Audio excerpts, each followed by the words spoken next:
Okay. So, Leila, can you tell us just a little bit who you are, where you're from, your organisation, just to get started?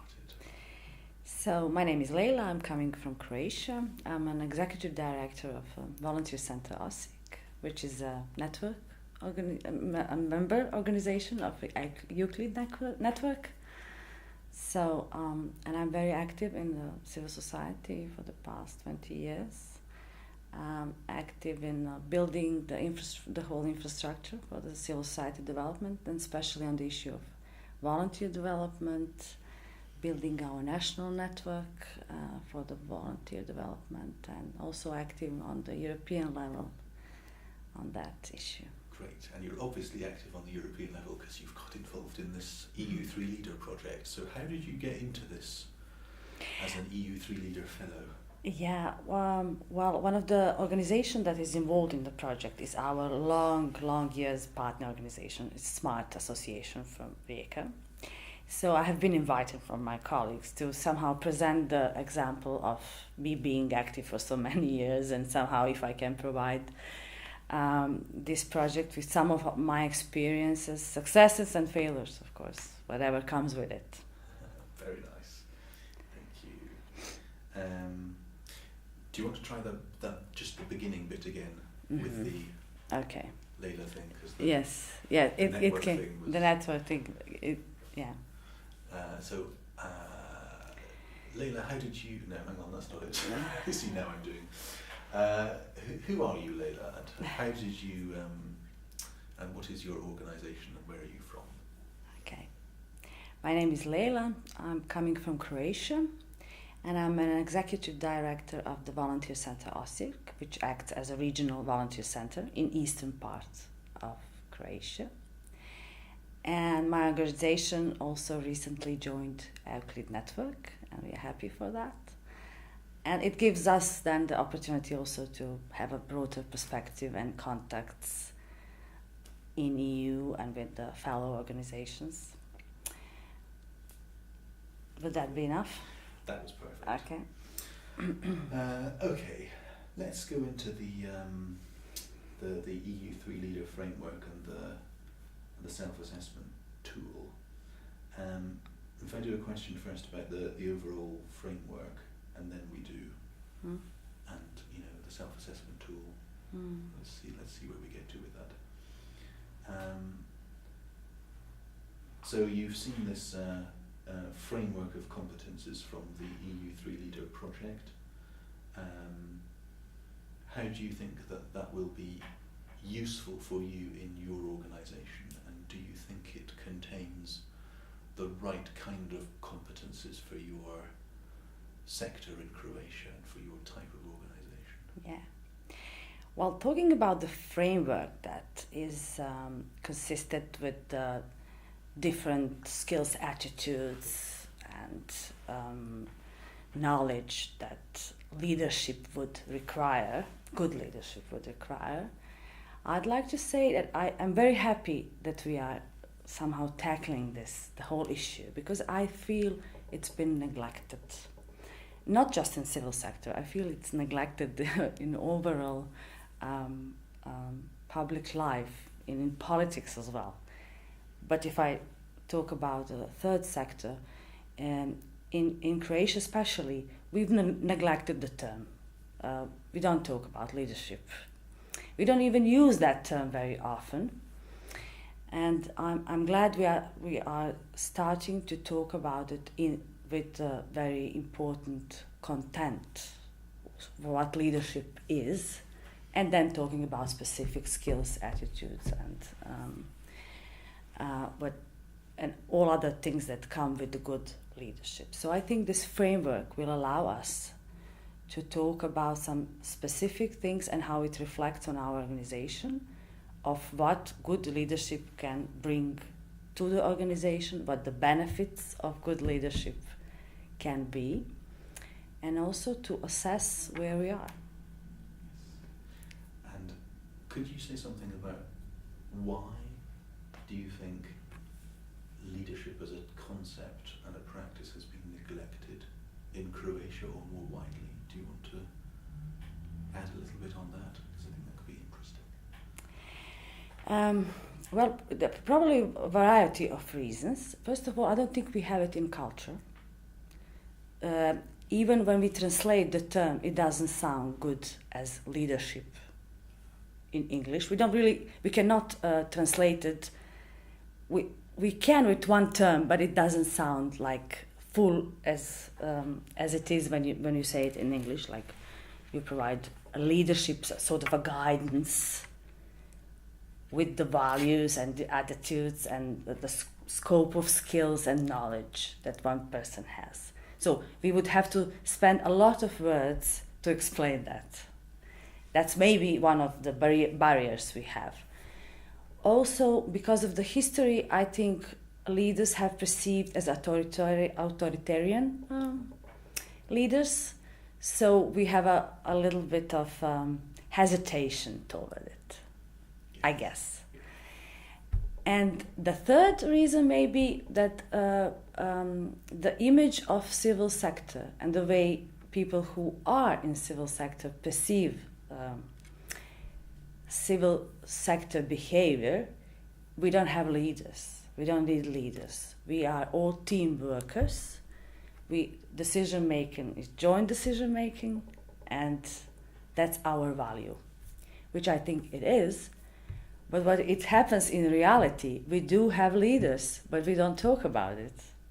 And I think therefore it's important to name the leadership and to set some of the basic values and skills that we need in order to have good leadership, which I think is even more important. Beautiful. That was just perfect. Okay.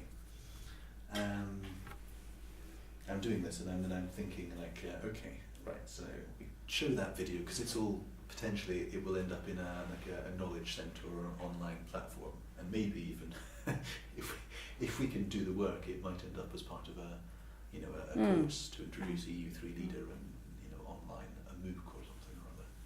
And that one is quite a good opening. Yeah, go for it. That's quite a good opening because it gets people past the hesitation they might have themselves about, I don't want to be a leader because we're a democratic organisation. It's really nice. Okay, let's get into the self-assessment tool. My question doesn't really matter so much as what we were talking about on the way up, but anyway, I'll try and ask a question. So you've, along with the other EU3 Leader Fellows, completed an online self-assessment tool. Can you tell us what you learned from doing that about yourself and about self-reflection and being willing to criticize yourself and to improve and all that kind of stuff? Well, let me just say I truly believe self-assessment is a great tool for personal growth and education.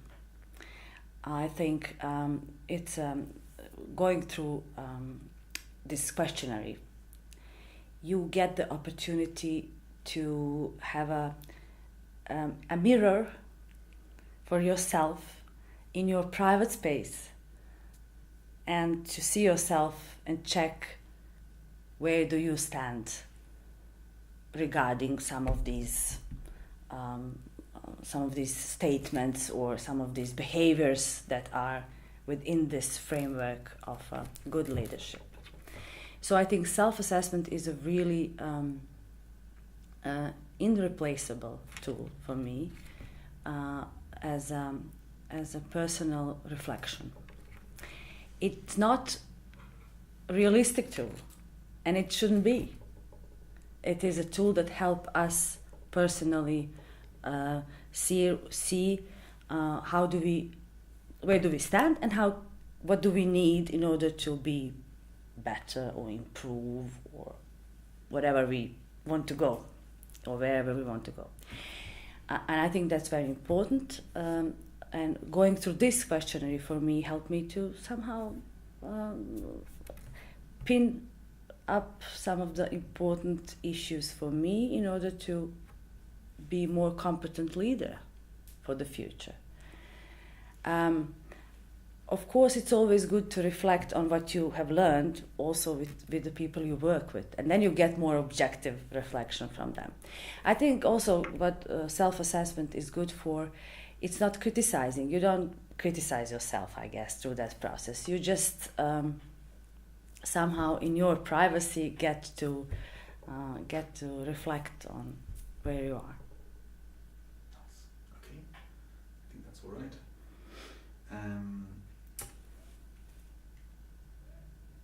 Okay, that's fine. Let's go into the what did we say? The environmental understanding. So, you already told us about your organisation, working with volunteering in Eastern Croatia, being very engaged on a European level. Maybe you could say at the beginning of this, one of the competences in the EU3 Leader Framework is environmental understanding. And then you could answer this question that was on the sheet, which is it important to understand the ecosystem, the circumstances in which you work in order to achieve your organisation's goals? Can you just repeat what the name of the competences is? Environmental understanding. Yeah, so one of the competences in EU3 Leader Framework is environmental understanding. And I personally believe is the key competence for strategic thinking and providing leadership to others. I think especially living in times of such quick changes, fast changes in the environment that we live in many, many levels, and they are very complex, socially, economically, and they affect our work probably more than we can even think on. When you think you're working with volunteers, you're working on the issue of volunteering. What's the global situation? I mean, how does the global situation affect that? It affects in really, really many ways. The way people get the information these days, the way the people think about their future, the uncertainty that, for example, young people are facing, the migration that is happening much faster than ever in our history, I would say. You have to take all of that into account. First of all, to see how do you reflect on that with your set of values as an organization or as a leader. What do you think we should go for? How do we change things? And then, of course, try to search for answers to some of the trends or some of the needs in your community, or even broader, it depends where your organization is active. I'm coming from a rather small organization if you compare with many other bigger around us. But still, for example, we are living in an area where so many young people are living these days. So many living to work in Ireland or Germany. And the question is, who do we engage for volunteering in the future? How do we tackle that? And of course, we have to first see how do we stand with that in the set of our values. Do we believe young people should move? They should search for the best opportunities they can find. We do believe that.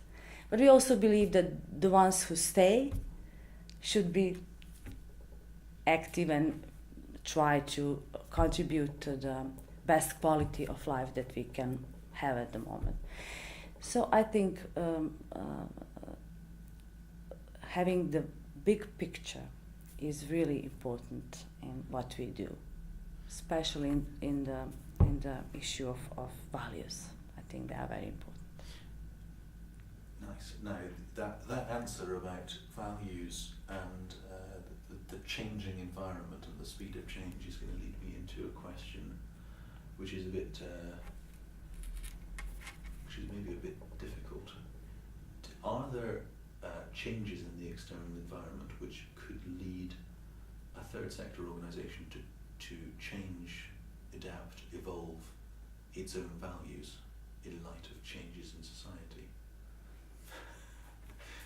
It's a broad question, but what is happening in, for example, in Croatia with civil society organizations, they are not excluded from all the trends that are happening in the society. So if you see the political polarization in our society on more extreme right and maybe more left, if I can say like that, you see that within the civil society as well. So I don't know if that's the circumstances that brought to that change, or it's just very visible these days. But we can see that the civil society organizations are becoming more defined by their values, even more defined. Bearing in mind that during 90s and 2000s, civil society had in Croatia a great impact on democratization. And the majority of civil society organizations at that time were progressive in terms of more freedoms, more liberty, more democracy in Croatia. Now we are also getting other actors in civil society, the ones that are not devoted to this set of values, they are following some other more traditional values that they would like to insist on. So yes, I think values and communicating your values as a civil society organization is very important, so people would know who would they like to trust and support. I think that's good. Can I just check how, because we're getting into quite sensitive political territory. Yeah, I know. Does it matter to you if we, do we need to? No. You're used to being an advocate. Well, I am for the set of values that I believe in. Cool. Okay, that's fine. The democratic one side, not to confuse. No, but I do find it, this thing with the democratic liberal values, and then the more kind of, sometimes they call it traditional, or sometimes they use the word patriotic. It's a mixture. Yeah, it's in Croatia. It's a mixture of patriotic, traditional, far right, in some cases. It's a mixture. I'm not saying all of them. We have some new actors on the scene. We know that. And I think one interesting question for me is, how do the civil society organisations that are on in the tradition of democracy and personal freedoms, how do they adapt and react to the emergence of civil society organisations that have that different set of more traditional values? Well, of course, we are trying with some of joining our voice in every case we can, advocating for or against if we have if there is a campaign that we feel is jeopardizing freedoms that we have now, we would of course organize and reflect on that and try to be more present in the media. And some of the actions are more successful, some less successful. But what I think we miss as civil society actors is to try and create more in common space, or how to say, try to make that circle bigger. The circle or the place where we can argumentally talk without taking an extremist sides. Because in many cases I feel avoiding to talk about some of the issues that we have to admit that changes are very fast in our society. And many people, because of their background, their age, all kinds of reasons, can have difficulty absorbing them very quickly. Yeah. We tend to say they are traditional, don't understand, even stupid. Then you push those people on the margins. And I think we need to find a way to make that space more common and for all of us, and somehow more relaxed for discussion. Okay, I think that's a really nice answer. Would you mind doing it again a little bit? Because when you answered about, what was it? I asked about what do the liberal democratic, Mm-hmm. I mean, actually even this discussion is kind of presupposing an opposition, isn't it? Mm-hmm. Could you answer it in such a way that it makes absolutely clear that you're talking about widening the circle to include Mm-hmm. the more traditional patriotic civil society organisations? Because that's what I understood, or not? Because you wanted to sort of widen the circle. I would like to have more. I would like to see more actors also on the civil society scene, so meaning NGOs, trying to create space to bridge or to create space for the discussion and dialogue. And so not using narratives that will push people away. Because I think the majority of people, even though they are scared of changes, and of course fear sometimes causes the negative reactions on some of the things and the issues that society is facing. I would like to see more NGOs, so more of my colleagues act as mediators in this arena, because I think that the only future is that we create dialogue. We need to create dialogue, that we can exchange our arguments. Okay. That's good. That's good. I think Sorry, it's just... yeah, I know, but it's a really important one. I don't want to miss something by not quite having the right mixture of words at the right time. And for that we need good leaders. Yeah.